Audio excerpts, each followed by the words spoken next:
주여, 내가 너무 힘들어서 다시는 당신의 이름으로 말하지 않고 선포하지 않으려 했는데 그럴 때마다 무언가 불붙는 뜨거움이 내 골수에 사무쳐서 내가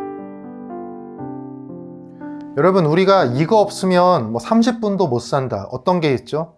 공기, 중력. 근데 공기나 중력은 어디에나 있죠? 적어도 생명이 살아 숨쉬는 곳에는 어디든 공기와 중력이 있습니다. 근데 공기를 더 가지려고 싸우는 사람은 본 적이 없는 것 같아요, 아직까지는. 제가 경영학과를 나왔는데 이 가치의 기준을 매기는 것에 희소성이란 개념이 있죠. 희소할수록 비쌉니다. 근데 하나님이 공기나 중력은 굉장히 충분하게 만들어 주셨어요. 하나님이 그거를 누군가가 독점할 이유가 없게 만들어 주셨습니다. 너무 많고 풍성하니까 독점할 생각을 할 이유가 없는 것이죠. 그거를 풍성하게 하시는 분은 하나님인 거죠. 그러니까 여러분, 생명이 주께 있다는 게 참 여러 가지 의미를 갖게 하는 것 같아요. 강릉에 가뭄이 심한데 무엇보다 하나님께서 풍성한 물과 함께 지혜 또한 부어주시길 바라고 있습니다. 그런데 아이러니하게도 우리 인간은요, 전쟁을 할 때 이렇게 풍성하게 주님이 주신 생명에 필요한 것이 아니라 희귀한 것 때문에 주로 전쟁을 하죠. 우리 개인에게도 되게 동일한데요. 내 마음속에 풍성하게 넘치는 것들, 누구도 독점할 수 없는 것, 하나님에 대한 사랑, 예수 그리스도를 향한 믿음, 그런 것들은 하나님이 정말 풍성하게 주셨잖아요. 근데 이렇게 생명에 꼭 필요한 거, 풍성하게 주신 것에는 사실 관심이 없고, 내가 남들보다 높아지는 거, 사실 굉장히 희소할 수 있는 거거든요. 특별해지는 거. 그런 것들을 위해서 우리의 삶이 굉장히 전쟁 같아진다라는 거죠. 남들과 치열해진다라는 거죠. 사실 우리가 전쟁을 해야 될 올바른 대상은 뭔가를, 물질을 더 갖기 위한 전쟁이 아니라 악한 자의 유혹과 여전히 남아있는 죄성, 이런 것들을 없애기 위한 전쟁을 해야 되는 것이죠. 우리 믿는 자가 해야 할 것은 언제나 하나님의 기준과 뜻을 기억하는 것이라고 말할 수 있을 것입니다. 이게 우리가 성경을 보면 이미 결론이 나 있으니까 하나님의 뜻을 안다라는 게 생각보다 명쾌한데, 이 문자로 보면 다 나오잖아요. 참 예언자, 거짓 예언자 구분하는 게 어렵지 않습니다. 근데 현실에서는 굉장히 어렵습니다. 제가 다른 직장을 좀 다녀본 사람이잖아요. 제가 느끼기에 솔직히 종교라는 바운더리가 이 사기꾼이 숨기에 굉장히 좋은 구조입니다. 그래서 교회에서는 목회자가, 그리고 사회에서는 모든 성도분들이 사실 일상의 목회자 같은 분들이거든요. 믿는 자들이 정말 믿지 않으면서 믿는 척하는 사기꾼으로 살지 않도록 정말 조심하고 노력해야 된다고 생각합니다. 저부터 그렇고요. 우리가 외경과 전승 같은 거 종합해보면 가장 부패한 존재가 사탄 마귀, 이게 원래 천사였다고 하죠. 강단에서 흔히들 많이 하는 말처럼 원래 성스러운 것일수록 그것이 부패했을 때 냄새가 더 지독한 법이죠. 오늘 이런 내용으로 오늘 살펴볼 예레미야서도 굉장히 비슷한 것들이 연계가 되어 있습니다. 우선 예레미야서 1장 1절에서 3절 한번 보겠습니다. 베냐민 땅 아나돗의 제사장 중 hil기야의 아들 예레미야의 말이라.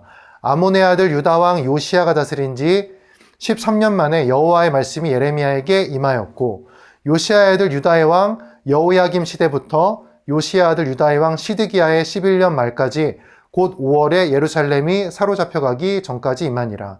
예레미야는 눈물의 선지자라고 불리기도 합니다. 아마 그가 이스라엘의 멸망을 목격해서 그런 걸 수도 있어요. 그는 모두가 즐거울 때, 거짓 예언자들이 다 잘 될 거라고 말했을 때 홀로 멸망과 회개를 외쳐야 했던 선지자였습니다. 그러니까 모든 게 다 잘 될 거야 라는 사람들의 외침은 사실 초대교회 성도들의 소망 같은 거라기보다는 기독교가 주류가 된 오늘날과 더 비슷한 외침이기도 해요. 나중에 내용을 보면 아시겠지만 예레미야 때도요, 종교와 관련해서 사람들을 많이 모았고 예배 스케일을 크게 키웠고 헌금을 성대하게 드리기도 했습니다. 우리가 우리의 신 야훼 하나님을 위해서 이렇게 노력했으니까 다 잘 될 거야, 이런 종류의 안도감이 많았어요. 근데 예레미야의 눈에는 그들이 하나님의 이름을 이용해서 자기들의 안위를 지키고 있는 것으로 보였던 거죠. 하나님도 예레미야를 통해서 그 문제를 지적하시는데요. 예레미야 7장에 나와 있습니다. 우리 4절, 6절, 8절을 한번 읽어볼게요. 4절입니다. 너희는 이것이 여호와의 성전이라, 여호와의 성전이라. 여호와의 성전이라 하는 거짓말을 믿지 마라. 6절입니다. 이방인과 고아와 과부를 압제하지 아니하고 무지한 자의 피를 이곳에서 흘리지 아니하며 다른 신들의 뒤를 따라 화를 좌초하지 아니하면. 8절입니다. 보라, 너희가 무익한 거짓말을 의존하는도다. 무익한 거짓말.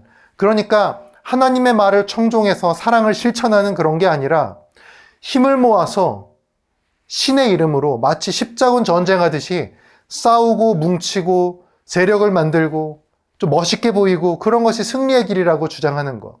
여러분, 참고로 교회는 십자군 전쟁 때 힘이 제일 컸는데 그때 이슬람에게 박살났죠. 교회에 관한 것은요, 이기고 지는 것의 문제가 아니에요. 세상은 우리가 아무리 세상적인 힘을 키워도요, 우리보다 더 큰 힘을 가질 수 있습니다. 쉬워요. 근데 세상이 이기지 못하는 거, 그게 뭐냐 하면 예수님의 가르침을 실천하는 이들을 견뎌내지 못합니다. 예수님을 잡으러 온 병사의 귀를 베드로가 자르죠.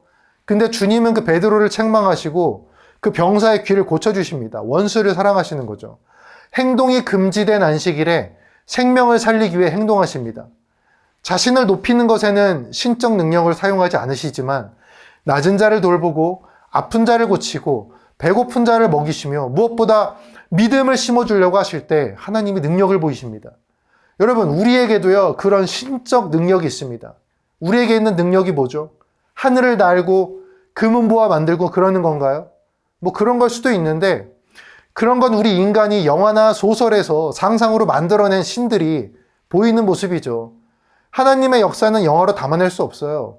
뭐 상상은 조금 할 수 있는데 이게 사실 상상을 뛰어넘는 것들이기 때문에 예수 그리스도께서 우리로 하여금 꼭 실천하고 세상에서 좀 발휘하면서 살라고 한 그 능력의 본질은요, 마법이나 그런 게 아니에요. 세상은 발휘할 수 없는 하늘의 사랑을 우리가 발휘한다라는 거죠.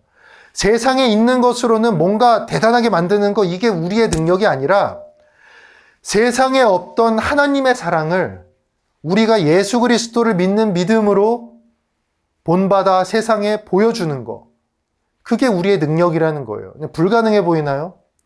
가족이 아니라 남을 구하기 위해서 목숨을 바치던 사람들이 있어요. 누군가를 위해서 내 시간을 다 할애해서 기도하는 사람들이 있어요. 나는 가난하지만 나보다 가난한 자를 부하게 하는 사람들이 있고요. 모두가 높아지려고 할 때 무릎을 꿇어서 넘어진 자를 일으키는 사람이 있어요. 죽음 앞에서 담대한 사람이 있고 보이지 않는 것을 보이는 것보다 강하게 믿으며 선을 행하는 사람들이 있습니다.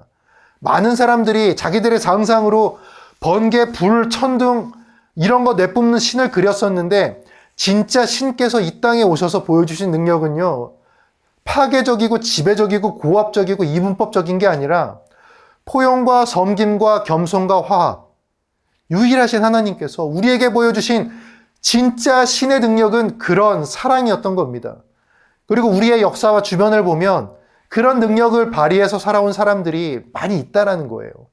그런데 예레미야 때에는 그런 가치가 다 이렇게 무너졌었어요. 오늘 말씀 1절에 나오는 이 아나돗이라는 곳이 어디냐면 예레미야 고향이죠. 근데 이 아나돗은요, 여러분 옛날에 과거 그 다윗의 아들 아도니아라고 있죠. 아도니아랑 솔로몬이 왕권 다툼할 때 옛날에는 왕하고 제사장이 한 쌍으로 권력을 행사했거든요.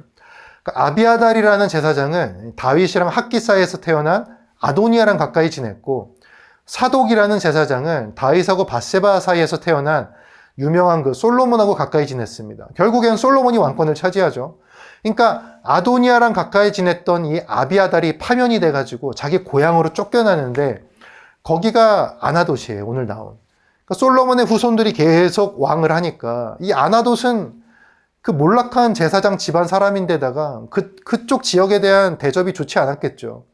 그러니까 거기서 살던 예레미야에게 하나님의 말씀이 임한다는 건 여러 가지 의미가 있는 것이죠. 이때 쓰인 하나님의 말씀할 때 그 말이라는 표현이 히브리어로 다바르라는 표현인데 지난 시간에도 한번 말씀드렸죠. 이 다바르는 그냥 이런 말이 아니라 실제 능력이 있고 살아서 움직이고 뭔가 힘과 생명이 가득 찬 그런 말을 말합니다. 그러니까 우리가 이런 말씀으로 묵상을 하면요, 그 말씀이 이렇게 다바르, 힘이 있어서 나를 올바른 곳으로 이끌어 준다라는 거죠. 여러분 2절과 3절을 보시면요, 아몬의 아들 요시야, 여호야김 뭐 이런 말들 나오죠. 여기 간단히 듣고 넘어가세요. 이스라엘이 솔로몬 이후에 북왕국이랑 남왕국으로 나뉘어지죠. 그러니까 북왕국은 기원전 720년에 먼저 멸망하는데요. 그때 남왕국 왕이 기도의 사람 히스기야라는 왕이었습니다.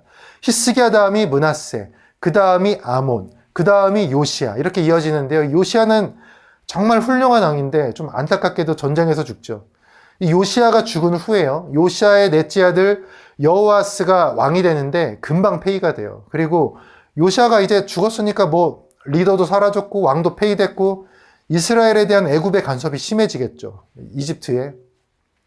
그러니까 이 애굽 세력이 여호아스의 형인 엘리야김을 왕으로 세우는데 이 애굽 왕이 엘리야김의 이름을 바꿉니다. 여호야김으로 바꿔요. 그러니까 다른 나라 왕에 의해서 우리나라 왕의 이름이 바뀐다는 게 완전 속국이 됐다는 뜻이죠. 근데 바벨론이 워낙 힘이 강성해지니까 이후에 바벨론이 애굽을 찍어 눌러요. 그리고 이스라엘을 사실상 이렇게 짓누르게 되는데 그때 여호야김이 죽습니다. 이제 바벨론이 힘을 가지니까 바벨론도 자기네 마음에 드는 왕을 안 치겠죠. 그 왕의 이름이 시드기야예요. 근데 원래 이름이 mat단이야입니다. 여기도 완전 속국이 되니까 바벨론에 의해서 이름이 바뀐 거죠. 시드기야로. 그리고 주전 586년에 결국 바벨론한 느부갓네살에 의해서 이스라엘이 완전히 무너지게 됩니다. 뭐 이런 게 예레미야가 살던 그 시대의 긴 현실이었어요. 우리가 아까 다바르, 그러니까 하나님의 말씀이 예레미야에게 임했다고 했는데 하나님의 말씀이 임하는 데는 여러분 이유가 있겠죠. 무엇보다 하나님께서 우리로 하여금 자신의 마음을 알았으면 하는 의도가 가장 크신 거죠. 왜 우리 그런 말 하잖아요. 예언자에게 가장 축복은요. 그 예언이 틀린 거예요. 그러니까 멸망하겠다라는 그 말씀이 자기의 예언을 미리 듣고 사람들이 그걸 청종해서 멸망하지 않게 하는 게 예언의 성공인 거죠.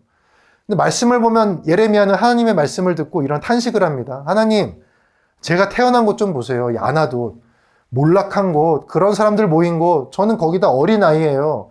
제가 무슨 말을 합니까? 예레미야는 탄식하는데 하나님은 뭐라고 하시냐면 내가 내 말을 너의 입에 두었다라고 말씀하세요. 그러니까 여러분, 요셉도 뭐 노예 신분이었고 대표적인 모세도 도망친 왕자의 광야에서 이미 노인이 된 상태였잖아요. 예레미야 몰락한 가문의 아이였어요. 하지만 모세의 지팡이가 하나님의 이름으로 들렸을 때 그것이 바다를 갈랐고 다윗의 물맷돌이 전쟁을 승리로 이끄는 도구가 되었듯 내 말을 너의 입에 두었다라는 하나님의 이 성경의 저 표현은 너라는 작은 자, 너의 삶을 통해서도 모세나 다윗의 때처럼 내가 이루려는 무언가가 있다라는 거죠. 그러니까 우리 5절을 보면요. 3가지 강조점이 나옵니다. 내가 너를 알았고 구별하고 세웠다. 그러니까 하나님과 우리는요. 뭐 어쩌다가 태어나서 운 좋게 뭐 앞에 있는 교회 가서 만나고 이런 게 아니고 다 인격적으로 하나님이 여러분 아신다는 거예요. 그리고 구별했다. 이거는요. 하나님의 말씀을 받은 자들이 감당해야 할 인생의 길 같은 거예요. 여러분, 이 구별되면 거룩하다라는 것인데요. 거룩하다라는 거는 특별한 목적으로 따로 떼어놨다라는 것이죠. 그러니까 이건 제 개인적 추천입니다만 여러분 대표적인 예가 예배하실 때 성경을 책으로 보시는 게 좋아요. 그러니까 성경책은 하나님의 말씀 읽는 것 외에는 다른 목적이 없는 책이잖아요. 근데 핸드폰이나 앱으로 보시면 그건 다른 목적이 있죠. 엄밀히 말하면 거룩하게 구별된 건 아니에요. 그러니까 기능적으로 볼 때 제가 설명을 드린 겁니다. 자, 그리고 이어서 너를 세웠다. 그러니까 그냥 넘어진 너를 내가 이렇게 세웠다 이런 뜻이 아니죠. 너를 여러 나라의 선지자로 세웠다. 그러니까 주님이 우리를 부르고 일으키시는 데는 이유가 있는 거예요. 사랑하니까? 그건 너무 당연한 거고요. 분명 우리에게 자기를 계시하실 때는 뭔가 여러분과 우리 모두로 하여금 하나님이 갖고 계신 기대가 있다라는 거예요. 예수 그리스도를 믿음으로 만인 제사장 같은 그런 존재가 된 우리들한테요. 이 삶의 자리에서 여러 인생들의 예언자 같은 존재가 되라는 그 기대가 있는 거예요. 저와 여러분에게. 한 번쯤 기도로 고민해 보세요. 도대체 나를 어떤 인생의 선지자로 보내신 건지, 왜 나를 이 가정, 이 일터, 이 자리로 보내신 건지, 아마 그에 대한 답, 그 이유와 대상이 아마 여러분이 가장 껄끄러워하고 불가능하다고 여기는 것일 수도 있습니다. 그런 존재에게 주님의 사랑을 전달하고 실천하는 거, 눈물의 선지자라는 예레미야의 별명처럼 여러분도 눈물 쏟을지 몰라요. 근데 눈물 흘리더라도요, 실천하는 자리로 가는 게 맞는 거예요. 자신감이 없다고요? 자신감보다 중요한 건 하나님의 명령이에요. 주님의 명령을 확신하게 되면 자신감을 뛰어넘는 능력이 나오는 겁니다. 자신감은 능력에서 나오는 거거든요. 하나님의 명령은 능력을 주어요. 명령은 그 자체로 순종할 때 힘이 생깁니다. 다바르, 힘 있는 말씀입니다. 우리 8장에 보면 하나님 또 말씀하세요. 어떤 말이죠? 성경에 가장 많이 나오는 말이라 알려진 말이죠. 두려워 말라. 근데 여러분, 두려운 건 창피한 게 아니에요. 자연스러운 거죠. 근데 정상적인 두려움을 가져야죠. 그리스도인이라면 그리스도인다운 두려움을 가져야 되는 겁니다. 좀 표현이 어떨지 모르지만 가장 두려운 분은 하나님이에요. 하나님을 두려워할 줄 아는 게 가장 정상적인 두려움입니다. 건강한 두려움이죠. 근데 그 하나님이 어떤 일에 대해서 두려워 말아라 라고 명령하셨죠. 가장 두려워하는 분이 명령하셨어요. 그분이 뭐 두려워하지 말라고 명령하셨어요. 그러면 그때 우리가 두려워해야 할 것은 가장 두려운 분의 말씀을 거스르는 걸 두려워해야 되는 것이지, 그분이 두려워하지 말라고 한 그 어떤 일을 두려워하면 안 된다라는 것이죠. 하나님이 두려워하지 말라고 하면 믿고서 두려워하지 말라는 거예요. 하나님의 말씀 거스르는 걸 제일 두려워하라는 거죠. 이어 나오는 8절 9절은 여러분 너무 은혜로운 말이에요. 그러니까 암기하면 좋습니다.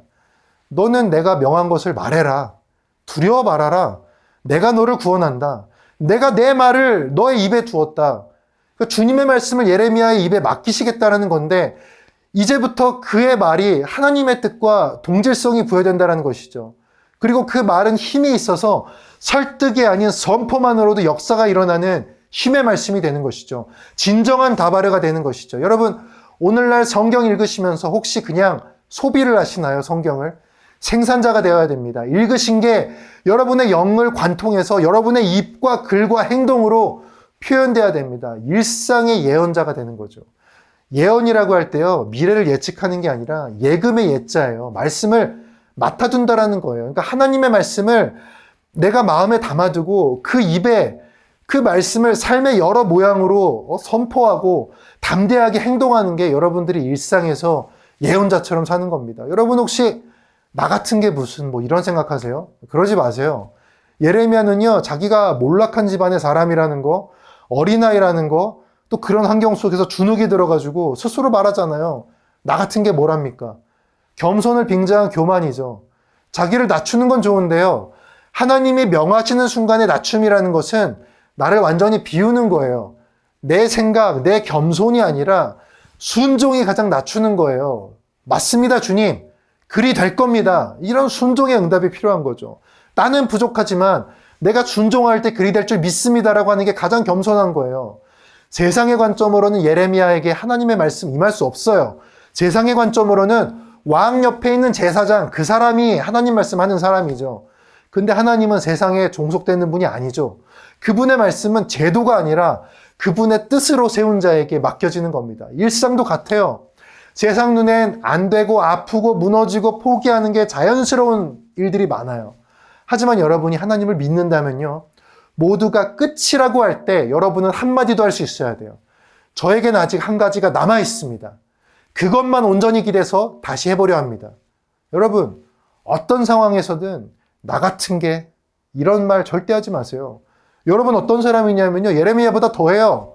미리 아시고 지으시고 구별하여 세운 예수 그리스도를 믿는 분이세요. 여러분은 예레미야도 몰랐던 말씀의 근원이신 예수 그리스도를 품고 있는 자이고 그분 안에 거하는 자입니다. 그러니 여러분, 오늘 읽은 말씀, 묵상하시면서 읽으신 말씀, 하나님이 내게 맡기신 말씀이다.